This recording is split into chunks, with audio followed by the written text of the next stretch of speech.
শেখ হাসিনা পরবর্তী সময়ে বাংলাদেশের রাজনৈতিক পরিস্থিতি বেশ গুরুত্বের সঙ্গে প্রকাশ করছে আন্তর্জাতিক গণমাধ্যম।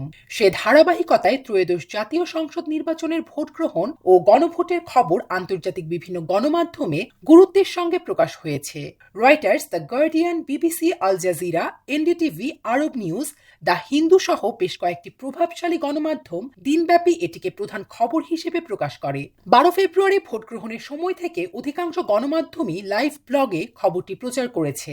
বাংলাদেশের ভোট গ্রহণ ও ফলের পুরো প্রক্রিয়া লাইভ সম্প্রচার করেছে রয়টার্স। বাংলাদেশের নির্বাচন লাইভ তারেক রহমানকে পরবর্তী প্রধানমন্ত্রী ঘোষণা করে বিজয়ী দাবি বিএনপির শিরোনামে বাংলাদেশ সম্পর্কিত সংবাদ প্রচার করছে তারা। প্রতিবেদনে বলা হয়, নির্বাচনী কমিশনের পক্ষ থেকে চূড়ান্ত ফল ঘোষণা না হলেও প্রাথমিক ফলাফলে এককভাবে সংসদের সংখ্যাগরিষ্ঠ আসনে এগিয়ে রয়েছে বিএনপি।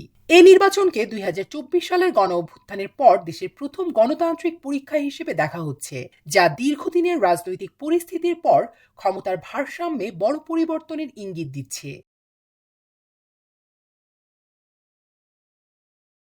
ভোটের ফলে বাংলাদেশ জাতীয়তাবাদী দল বিএনপির জয়কে তারেক রহমানের প্রত্যাবর্তন হিসেবে দেখছে ব্রিটিশ গণমাধ্যম বিবিসি। ভোট গ্রহণ থেকে শুরু হওয়া লাইভে নির্বাচন পরবর্তী বাংলাদেশের আকাঙ্ক্ষা, জননিরাপত্তা ও অর্থনীতি পর্যালোচনা করে ধারাবাহিক সংবাদ প্রকাশ করেছে গণমাধ্যমটি। লাইভে তাদের শিরোনাম, বাংলাদেশে ভোট গণনায় এগিয়ে বিএনপি, দ্বিতীয় স্থানে জামায়াত ইসলামী।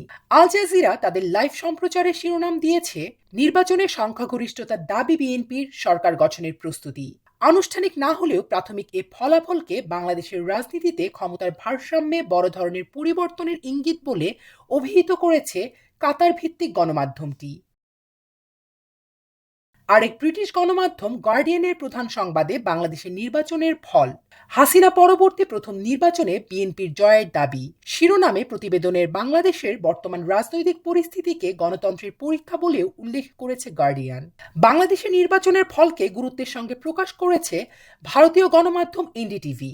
তারেক রহমানের নেতৃত্বে বিএনপির জয় তাদের কাছে বিস্ময়ের। গণমাধ্যমটির সংবাদে গুরুত্ব পেয়েছে 17 বছরের নির্বাসন শেষে দেশে ফেরা নেতার নেতৃত্বে বাংলাদেশ জাতীয়তাবাদী দল বিএনপির জয়। ব্যবধান বাড়াচ্ছে বিএনপি, 2 আসনেই জয়ী তারেক, তবে হচ্ছে না কোনো বিজয় মিছিল। গণনা নিয়ে প্রশ্ন তুলে বিবৃতি জামায়াতের।